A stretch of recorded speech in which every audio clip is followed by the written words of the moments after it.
हर हर महादेव, जय माता दी। तो कैसे हैं आप लोग? आशा करते हैं आप लोग स्वस्थ और मस्त होंगे। तो आज की इस वीडियो में मैं आपके लिए एक बहुत ही प्यारा सा वैकेंसी लाया हूं, जो कि बैंक की तरफ से निकाला गया है।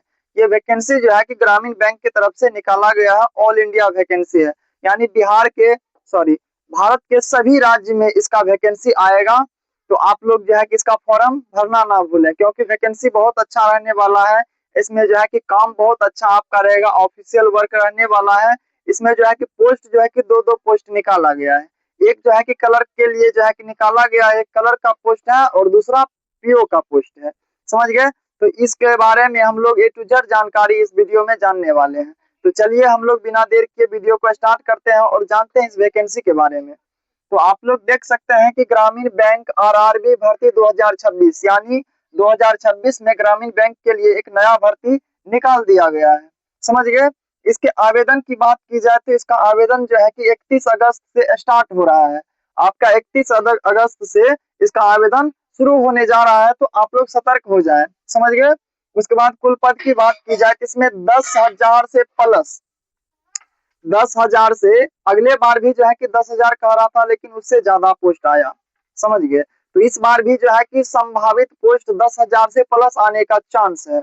समझ गए? तो पोस्ट भी आपका बहुत अच्छा आने वाला है। आप लोग जो है कि पूरी तरह से इसका तैयारी में लग जाए।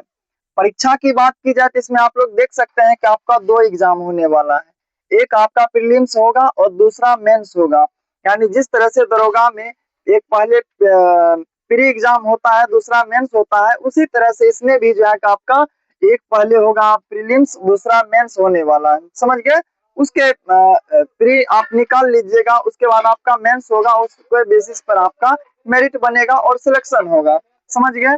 इसमें रिजल्ट भी जो है कि उसका भी डेट घोषित कर दिया है। अब आप लोग सोच सकते हैं कि ये वैकेंसी जो है कि निश्चित रूप से पक्का हो चुका है कि कब आएगा, कब इसका एग्जाम लिया जाएगा, कब इसका रिजल्ट दे दिया जाएगा। ये सब जो है कि पूरी तरह से निश्चित हो चुका है। ये परमानेंट जो है कि हो चुका है। समझ गए? तो रिजल्ट की बात की जाए तो आप लोग देख सकते हैं कि फरवरी 2027 से मार्च 2027 तक में आपका रिजल्ट आ जाएगा। अब आप लोग सोच सकते हैं कि इसका पूरी तरह से तय हो चुका है कि कब इसका रिजल्ट आने वाला है और कब से जो है कि इसका आवेदन स्टार्ट होगा। समझ गए? आयु सीमा की बात की जाए तो आप लोग देख सकते हैं 18 से लेके 28 वर्ष तक जो है कि क्लर्क के लिए आवेदन कर सकेंगे। समझ गए? उसके बाद बात की जाए पीओ के लिए तो 18 से लेके 30 वर्ष तक पीओ पद के लिए आप लोग फॉर्म को अप्लाई कर सकते हैं। समझ गए? उसके बाद छूट की बात की जाए तो छूट जो है कि ओबीसी ईडब्ल्यूएस के लिए 3 वर्ष का छूट दिया जा रहा है। इन दोनों में का बात बोल रहे हैं, क्लर्क और पीओ दोनों मिला के छूट का बात हम बोल रहे हैं। तो ओबीसी ईडब्ल्यूएस के लिए 3 वर्ष का छूट दिया जाएगा। समझ गए? तो क्लर्क का जो भरेगा 28 वर्ष से जिसका ज्यादा हो रहा है, तो अगर ओबीसी ईडब्ल्यूएस है तो 3 वर्ष तक ज्यादा भर सकते हैं। यानी अगर 28 वर्ष से जिसका ज्यादा हो रहा है और क्लर्क के लिए भरना चाहेंगे तो सिर्फ 3 वर्ष ज्यादा तक भर सकेंगे।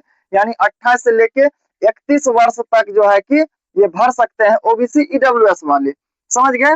वही बात की जाए कि अगर पीओ के लिए भरना चाहेंगे, पीओ के लिए ईडब्ल्यूएस और ओबीसी वाले, तो उसको जो है कि 30, 18 से लेके 30 वर्ष है और 3 वर्ष का छूट मिलेगा, तो ये 33 वर्ष तक इसमें आवेदन कर सकेंगे। कौन? तो ओबीसी और ईडब्ल्यूएस वाले। समझ गए? वही एससी एसटी की बात की जाए तो इसमें 5 वर्ष का छूट दिया गया है। तो 5 वर्ष का छूट दिया गया है, तो ये जो है कि क्लर्क के लिए अगर आवेदन करेंगे तो 18 से लेके इसमें 5 ऐड कर दीजिए, तो ये 33 वर्ष तक जो है कि इसका आवेदन कर सकेंगे। कौन? एससी एसटी, अगर क्लर्क के लिए करेंगे तो। समझ गए?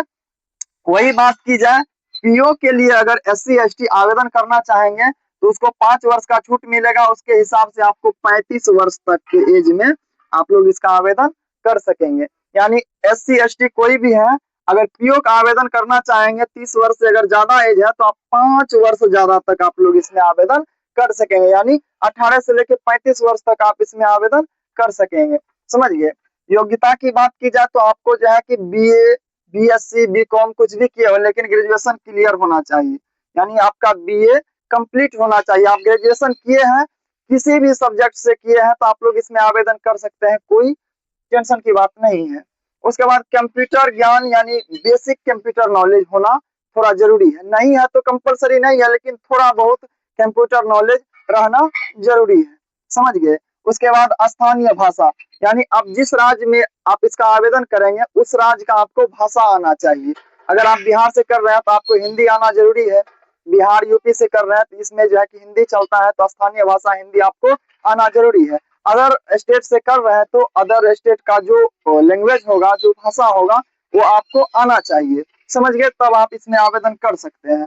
पद नाम का बात किया जाए तो पद तो आप लोग को पहले ही बता दिए, 2 पोस्ट आ गया है, यानी एक क्लर्क का आया है और दूसरा पीओ का आया है, समझ गए। तो ये वैकेंसी जो है कि बहुत ही अच्छा है और ऑफिशियल वर्क है, अच्छा खासा जो है कि इसमें जो है कि आपका काम रहने वाला है, यानी रूम के अंदर आपको काम करना पड़ेगा, बाहर फील्ड वर्क तो है नहीं इसमें।